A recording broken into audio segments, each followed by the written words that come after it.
Все самое важное и интересное за эту неделю. 2 года бегал. Узбек за поддельную миграционную карту получил штраф в Бухте. Мобильный офис налоговиков. Информацию о налогах можно получить прямо в торговом центре.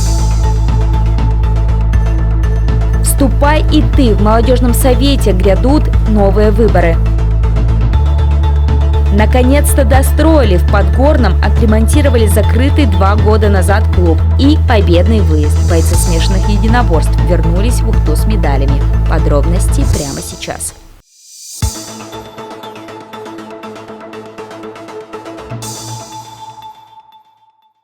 Ухтинским городским судом рассмотрено дело, возбужденное в отношении жителя Узбекистана. Он обвиняется в хранении и использовании заведомо поддельного документа, который предоставляет права на территории России.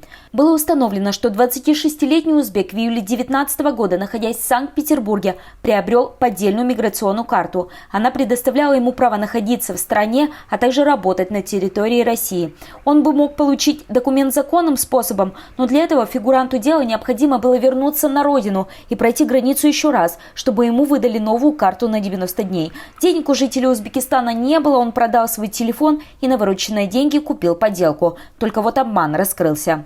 В конце сентября 2019 года при предъявлении данного документа в отдел по вопросам миграции ОМВД России по городу Ухта было выявлено, что данный документ является поддельным. После возбуждения уголовного дела в октябре 2019 года мужчина уехал к себе на родину в Узбекистан с целью избежать уголовной ответственности.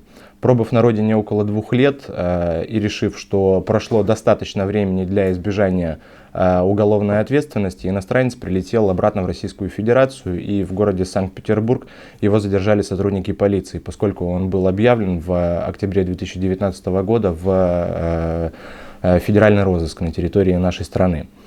Из-за того, что гражданин другой страны находился в розыске, течение сроков привлечения к уголовной ответственности было приостановлено. Возобновили их после того, как он вновь оказался в России. Но мужчина не привлекался ранее к уголовной ответственности, а также имеет на иждивении пожилых родителей. Реальный срок за преступление небольшой тяжести он не получил. Избежал он и ограничения свободы, так как для иностранных граждан Уголовный кодекс России не предусматривает условного наказания. 26-летний узбек отделался штрафом в размере 10 тысяч рублей. Теперь фигурант дела работает на территории Коми вахтовым методом уже по официально полученной миграционной карте.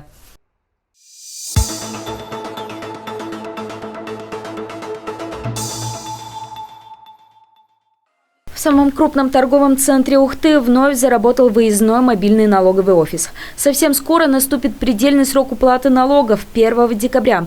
Во избежание начислений пени и внезапного списания средств со счетов представители службы напоминают налогоплательщикам о необходимости заплатить налоги за имущество, землю и транспорт. Узнать всю информацию можно, не отвлекаясь от дел насущных, например, во время покупки продуктов. В мобильном офисе вы можете получить разъяснение о порядке исчисления имущественных налогов, заявить налоговую льготу, распечатать уведомления, а также получить разъяснение об электронных сервисах официального сайта ФНС России, которые вам помогут получить государственные услуги без посещения лично налогового органа. Также налоговики напоминают о сервисе «Единый налоговый платеж». Это аналог электронного кошелька, на который вы можете самостоятельно в любое время и в любом размере перевести средства. Чтобы 1 декабря налоговая служба самостоятельно распределила деньги в счет погашения начисленных вам налогов. Найти этот кошелек вы можете на официальном сайте «Личный кабинет налогоплательщика для физических лиц». Всю консультационную информацию вы можете также узнать не только в самой налоговой службе, но и в мобильном налоговом офисе. Он будет работать в торгово-развлекательном центре 27 ноября, а также 4, 11 и 25 декабря.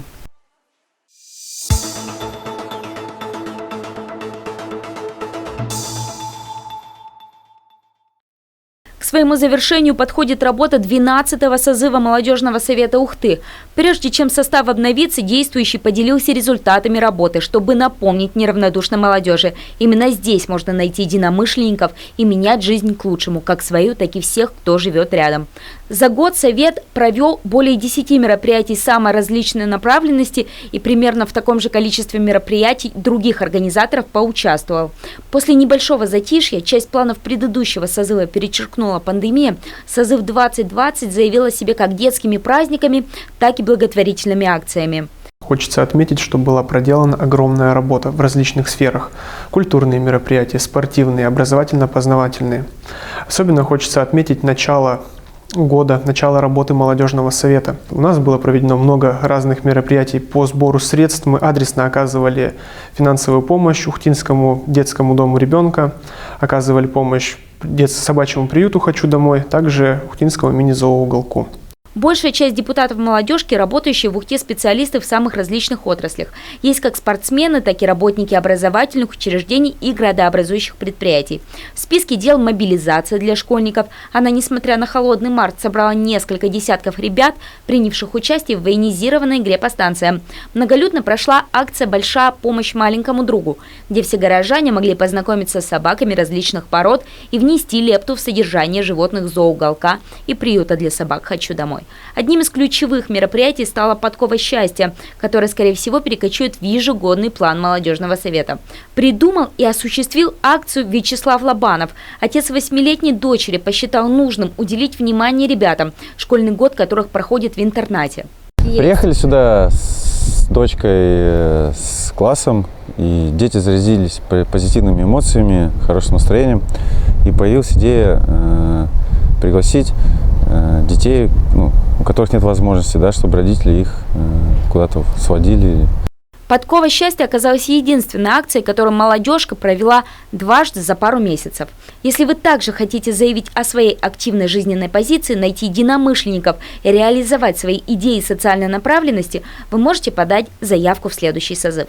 Принимаются заявления до 30 ноября. Сам отбор с краткой презентацией проекта планируется 2 декабря. Узнать дополнительную информацию можно в группах соцсети ВКонтакте, отдел молодежи и Молодежный совет. Также вопросы вы можете задать по номеру 76 32 94. Заявки принимаются на электронную почту odm-ухта@mail.ru, а также в отделе по делам молодежи Управления образования Первомайская, 22, кабинет 119.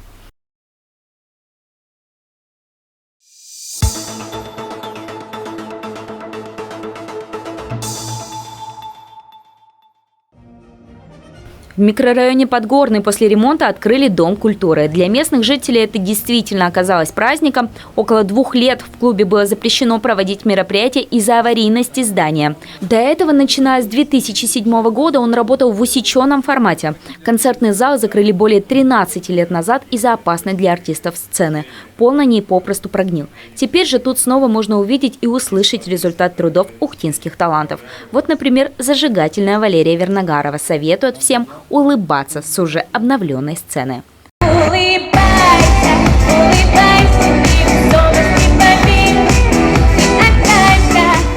И как тут не улыбнуться? Клуб, построенный в 1974 году, до этого не видел ремонта. На восстановление зала администрация выделила почти 2 миллиона. Еще столько же Дом культуры потратил на его оснащение.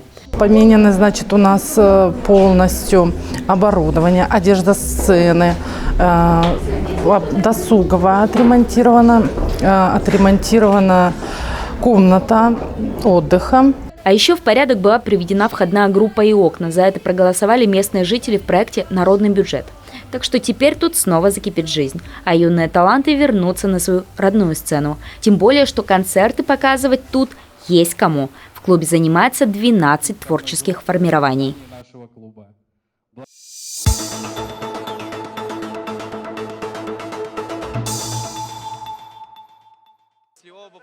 В минувшие выходные в столице Коми после перерыва вновь провели международный турнир по ММА «Парма Файнс». В клетке встретились спортсмены из Архангельской, Вологодской, Владимирской, Кировской областей, Москвы, Санкт-Петербурга и Дагестана. Конечно же, несколько клубов представила и принимающая сторона Коми. В соревнованиях принял участие и ухтинский клуб смешанных единоборств «Норленд». В том году турнира не было из-за пандемии. Этот турнир стал традиционным для нашей республики.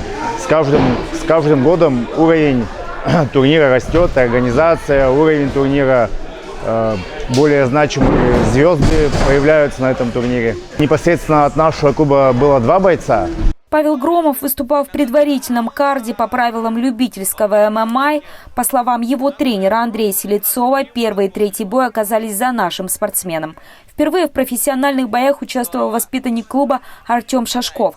Боец занимается порядка 5 лет и все годы рос именно в ухтинском Норленде. В середине первого раунда молодой ухтинский боец получил травму ноги. Инцидент заставил полностью перестроить сценарий боя, но это не помешало ему одержать победу. В принципе, боем доволен, но есть над чем работать. Поговорил с тренером, выявили ошибки в бою. То есть сейчас как заживет травма, как восстановлюсь, вернусь в зал и будем работать над ошибками. В дальнейшем собираюсь выступать дальше и привозить новые победы. На турнире выступил и боец другого ухтинского клуба, чемпион Ислам Абдулганиев. Также вернулся в Ухту с победой. Спортсмены уже продолжают тренировочный процесс, сезон в самом разгаре. Так, Норленд анонсирует участие своего бойца Артема Ямщитова на турнире топовой международной лиги Fight Nights. Бои состоятся 27 ноября в Сыктывкаре.